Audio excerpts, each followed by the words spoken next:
write a poem that spits in your face, sounds like fingernails down a blackboard, that knows each of your secrets and who to tell them to. Instead, my poem wants to make you a cup of tea, asks if you take milk and sugar, and offers the last butternut snap. I want to write a poem that shows you all its scars, every scrape, scratch and bloody nose, that is proud to stand before you in all its nakedness. Instead, my poem sits up in the back row, nudges those around it, and giggles like a schoolboy at the word breasts. I want to write a poem that takes you on a journey into the mind's darkest turnings, weaves mystery into the known, truth into clarity, that jumps off buildings daring to see if it can fly. Instead, my poem worries about high blood pressure, high cholesterol, high anxiety, looks both ways before crossing the street, and is in bed by 10 each and every night. I want to write a poem that plays Russian roulette with life and drinks its bourbon straight, is proud to catch public transport and believes in nothing but itself. Instead, my poem has no head for heights. It gets car sick, air sick, seasick, is just sick, a true hypochondriac, afraid of the dark, afraid of getting hurt, afraid of revealing the truth. I'll just read a few quick short ones that I wrote in class. I'm studying writing at Box Hill TAFE. So we went on an excursion to the cemetery and wrote a bit of haiku poetry. And this is one of them. Rusted vintage urns on cold stone platters, serving no one but rain. Okay, this is the one I wrote in Dorothy Parker style, which we had to do for literature class. It's called Don't Call Me Just. Death comes but once in a life, less often than being somebody's wife.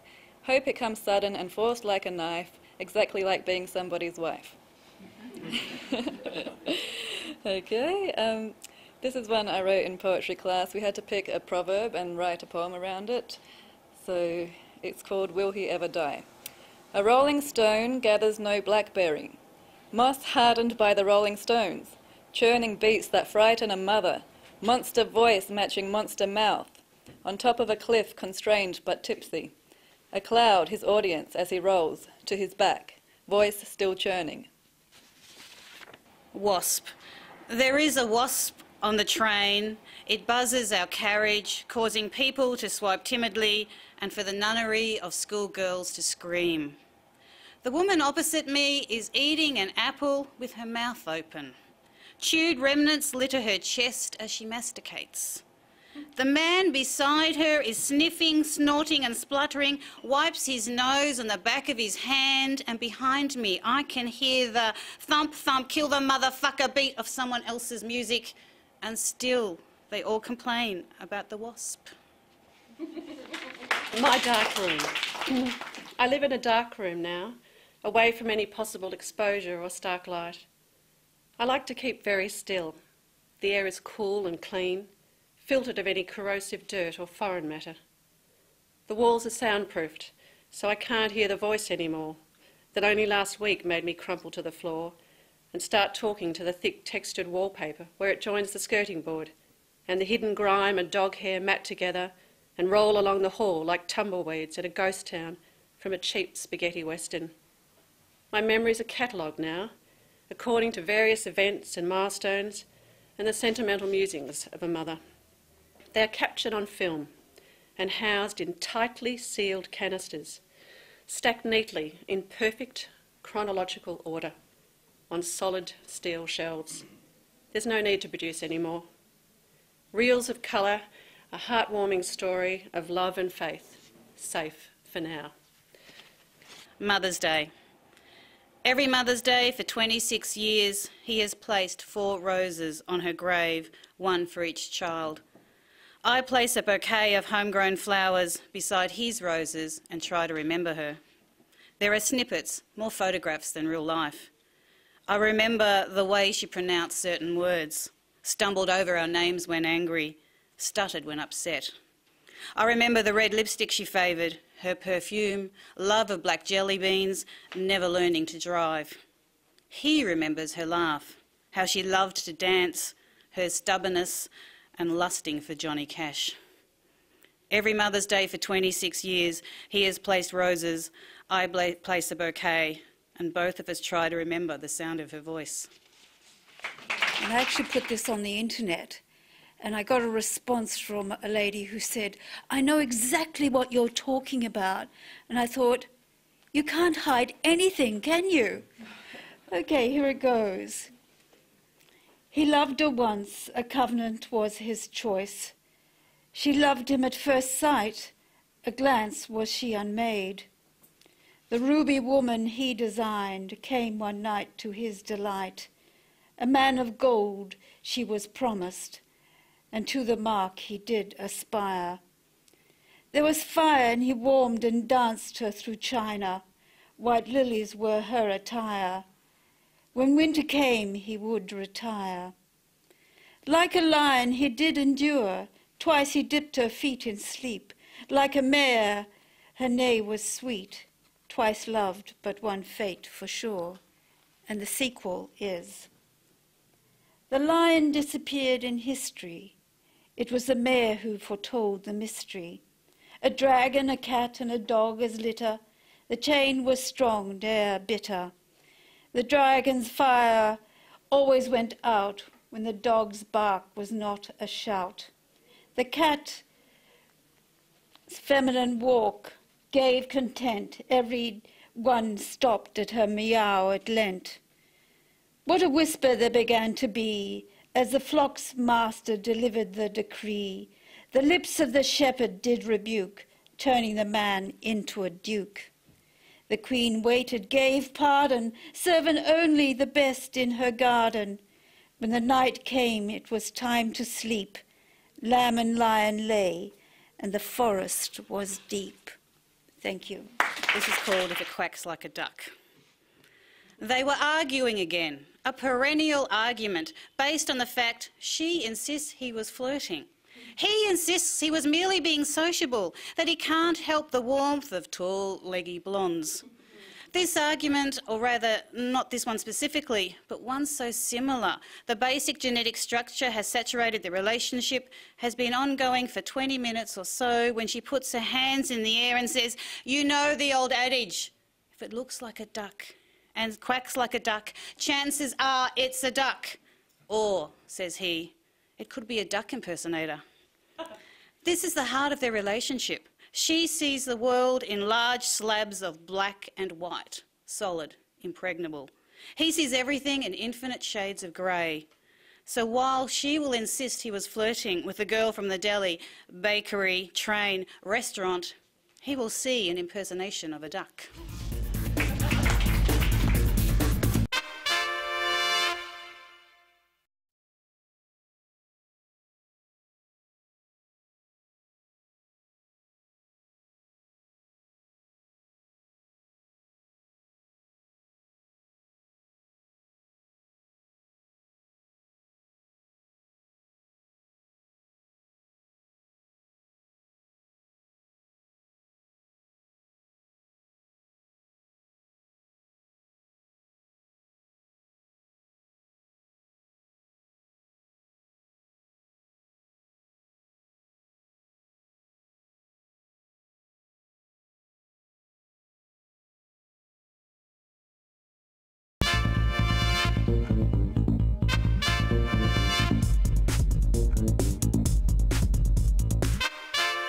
This actually happened. I used to travel the train a lot. Interesting what you see travelling the trains. And this young fella just started to cry, and everyone just totally ignored him. It was just like, oh my God, we just don't want to know, don't want to know, don't want to know. And I sort of put myself in that place, so it's called kind of hurt. You're on the train and it's cold. Want to be enveloped in fur, even though you don't believe in the exploitation of animals, no matter how warm and furry, kind of cold. And the tradies have their hoods up, sleep to the rhythm of the rails.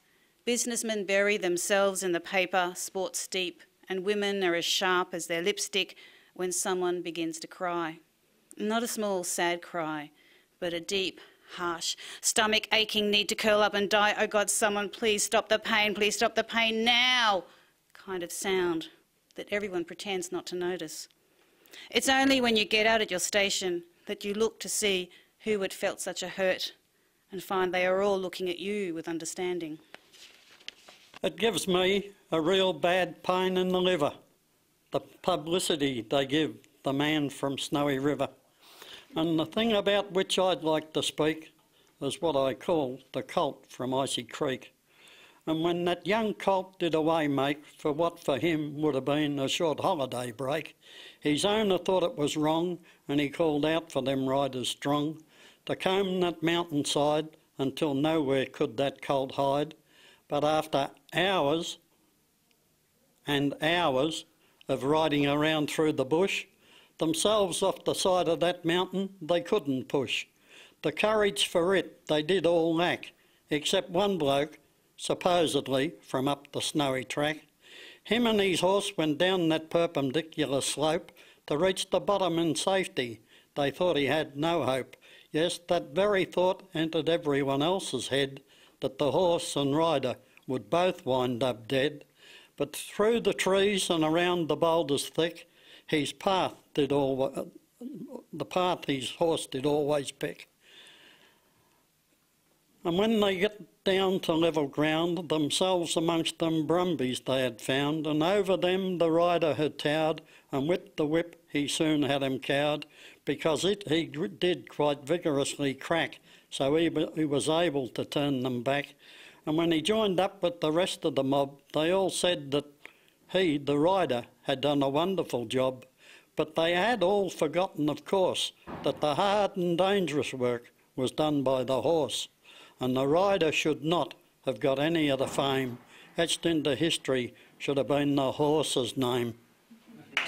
This is for my son. It's called Linguistics, and it's for Matt. I've raised him from his first word of dad, quickly followed by no and I want. But now he speaks a foreign language I have yet to comprehend. Talks of digital input, graphics processor, peripheral connections, horizontal frequency, and the mini DVI to VGA adapter he needs. I nod sagely, stumble over the phrase standard analogue, and he smiles encouragingly, just as I did at his first step into linguistics. Dear Lucinda, I loved you so. White wedding dress, sunken eyebrows, from Corinthians to Corinthians. An old priest yelled out, oh boy, she did love the Bible. Matthew, Mark, Luke and John. Oh, memorabilia, soft toys, witches' breeches, raspberry lemonade. The graveyard is full now. The priests are coming. My dear Lucinda has gone to paradise. Oh, my dear Lucinda. Amen. Call me when you want to cry over that bastard, to rant and rave, vent and scream, to slowly pull flesh from his character, break each of his bones and listen to them snap. Call me when you want to moan over the brownies that committed themselves to your thighs, when you devoured chocolate mud cakes that were a lifeline to God. Call me when life stretches before you, razor sharp and brittle as glass, and you no longer can walk or dare breathe alone. Don't call me when you're happy. It leaves a bitter taste in my mouth. I went down to Scumbag City to see a friend of mine. I knew that he could show me a real good time. Drugs and porn were everywhere, and so was petty crime, yet still I went there, time after time. I should be stuck in concrete in a bucket of lime. In Scumbag City there's a mall, and in that mall you'll see them all. Liars, perverts, junkies, cheats, fat wog bouncers with fat feet, coppers on their manic beat, whores and drag queens prowl the street, looking for sweetmeats to eat. Yes, Scumbag City's hard to beat. The boys in nearby nut farm stick ice in their arm. I came by with my sort of charm. I meant no body harm. I too like to fill my arm with ice in Scumbag's nut farm. In this Garden of Gethsemane, several children were sent to me. I let them down. I'm a clown. I get this moralistic frown, so of course I let them down. One of these was regimental, funny, strange, sentimental. He's elemental, existential, ornamental, but he's got potential, and he would be gentle, but he's temperamental. There as well was bubblicious, sweetly vicious, avaricious, surreptitiously malicious. I gave that Klingon witch me car. She didn't drive it very fast, straight round to a clown on the other side of town. That induced a momentary frown. Poor old Reg was apoplectic. He hoped I'd be apologetic. He thought that Bubblicious stooged me. He thought perhaps her snatch confused me. He knew she used and abused me, but he never once accused me. He thought in thoughts superstitious. What powers has this Bubblicious? She won't comply with anyone's wishes. He positively won't do dishes. Who'd want her for a missus? She lay on the floor like a marauding whore. I couldn't take it anymore. I had to get her out the door quick. Take the car, don't come back. I know I'll have to cop some flack, but anything's better than this. You sure know how to take the piss. I don't want you here, or anywhere near. When you're gone, I'll cheer, so disappear. And then she came back visiting one night, and crikey, she brought with her a couple of bikies. You can imagine how I felt. It's been a long time since I got me black belt. What cruel hand has fate now dealt? When I first met her, nothing would melt in the mouth of sweetly vicious, avaricious, surreptitiously malicious, potentially pernicious, Bubblicious. But come in, my dear. What's the occasion? Am I to be the victim of a home invasion? Lucky I've still got me nunchucks. I'll smash those fucks. I'll run amok if they try their luck. And in reserve was lesbian Sharon, L1. No, F1, Formula McLaren. That's how she'd go, toe-to-toe when taking care of Yoda, bro. But come, my pretty little suckerfish, my darling little malicious dish, attach yourself to my neck. I'm not fucked yet. I gave you the mobile discotheque. I may look a wreck, but I'm not fucked yet. And on another night of sweet and savage intoxication, with senses reeling and pulses racing, I was led to the door by Aurelia the whore, who humbly, timidly begged me for more. Come again, please, sir. Come again to my door. I will, my dear, I fervently swore. She was there on the night of my arrest. And as I led me handcuffed from that place, the stricken look upon her face is what I'll remember best. It stirred emotions in my breast. And a look in the face of my good friend Reg moved me to renew my former pledge. I lay on the floor in that watch-house cell. I love my friends, and I loved them well. And I love them even if I have to live in hell.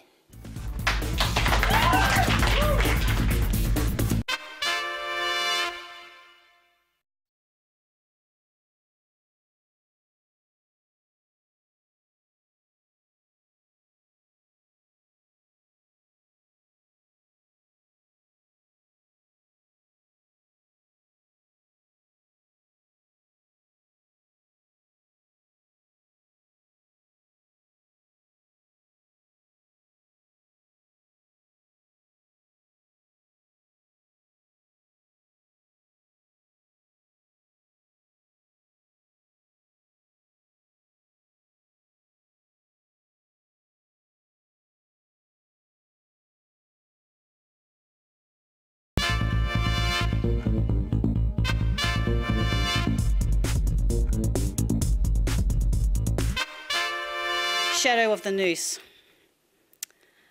And this was actually Nathan Curnow, the poet, did the Ghost Poetry Project. He went to all these different haunted house places throughout Australia, actually, and wrote this great poetry collection. And he actually had the launch for it at the old Melbourne jail, late at night, dark, really moody and moving. And I wrote this, Shadow of the Noose. I'm standing amongst poets and writers, waiting for ghosts in old Melbourne jail. As the chill seeps through the stone walls, snakes up my legs and settles, gnawing at the small of my back. I listen as the poet conjures spectral hauntings, and I have to turn away from the death masks of those hung years before. I see them and they are you, their eyes shut, mouth slightly open, slack-jawed, just as you were in another chilled room. The poet's words pull me to the now, to the bite of a winter's night. I listen as he describes bodies hanging like ripe fruit. I picture you swaying, the tree groaning, becoming your tongue. I shake the image loose as the poet thanks his family for their support, their love. He laughs, notices his children sitting beneath the gallows. I can't help but look up into the shadows above us where the rope hangs thick. I understand that this is the theatrics of history, trying to make us, the everyman, cringe in what we have done. But your image keeps returning, and I do cringe at what you have done. You too, leaving children in the shadow of the noose. I've been playing with some sonnets lately, not in a Shakespearean or Spencerian, but more of a sort of Nerudian fashion, I guess. So this one's called Love Sonnet. Yes, exactly. Love Sonnet in memory of honeyed lips. Languid embraces have awoken me to love, where phoenix hovers and chimera resists flux. An impossibility somewhere between laughter and desire, between thought and hope, between bud and flower. Button-sized monkeys in ragdoll array, sunbeams dripping from rose-scented hair, binary stars wrapped in silk. These are my liquid dreams of you. Orpheus clears his throat in articulation. As your body becomes my new country, your scent my native air. Icarus in flight, in freefall, shoots a glance, but I'm drunk with your elixir and live beyond knowledge. I work in a library, so I get a lot of customers like this. I'm praying none of you are, and if you are, you don't come to my library. It's called The Bird Behind the Desk. I'm at the library because I'm after this book, and the bird behind the desk is looking at me like I don't know nothing. I want that book. You know the book about the guy that writes all the detective stories, and there was even a movie on the telly the other night with the guy from Law and Order in it, the really hot one. But the bird behind the desk is looking at me like I'm not there. I can tell she's read all the books in the library and then some. I'd asked Ginny the name of the book, but she's gone to the dictionary so she can look up words like penis and vagina and dick. But then Ginny's only 11, nearly 12, and you do dumb stuff at 11, nearly 12. Even when I tell the bird behind the desk that the book's cover is blue, or maybe grey, dark grey, with a picture of a hand and a gun on it, she makes this groaning noise, but I know she can't be groaning because I'm trying to help. She tells me she can't help unless she knows an exact title or author, and she's throwing words like Ludlam, Patterson, Le Carre and McBain at me, as if they mean anything. So I ask her if she's got the movie. What movie, she asks. The movie that was made out of the book, you know, the one that was on the telly the other night with the guy from Law and Order, the really hot one in it. And the bird behind the desks makes this choking noise, says she's not much for watching movies. I could tell you she's the type that would read every book in the library and then some, just not the one I want. This poem was inspired by the Beatitudes, and I'll read the Beatitudes first. So in case you don't know, but most people who've been raised in our society would have at least heard vaguely of them. Blessed are the poor in spirit, for theirs is the kingdom of heaven. Blessed are they that mourn, for they shall be comforted. Blessed are the meek, for they shall inherit the earth. Blessed are they which do hunger and thirst after righteousness, for they shall be fulfilled. Blessed are the merciful, for they shall obtain mercy. Blessed are the pure in heart, for they shall see God. Blessed are the peacemakers, for they shall be called children of God. Blessed are they which are persecuted for righteousness' sake, for theirs is the kingdom of heaven. Words are not enough. You need poetry, the image in the soul that reaches out and grabs you where you live. Words are not enough.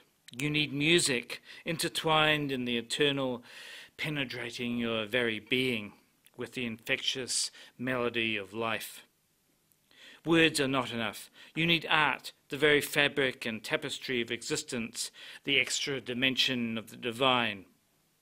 Reason is not enough. You need mercy, an uncontrollable forgiveness that jumps out at you from between the words, that jumps out at you from within the music, that jumps out at you from behind the image and buries itself in your soul and makes you want to reach out from behind the barriers of existence and touch someone else with the poetry of life.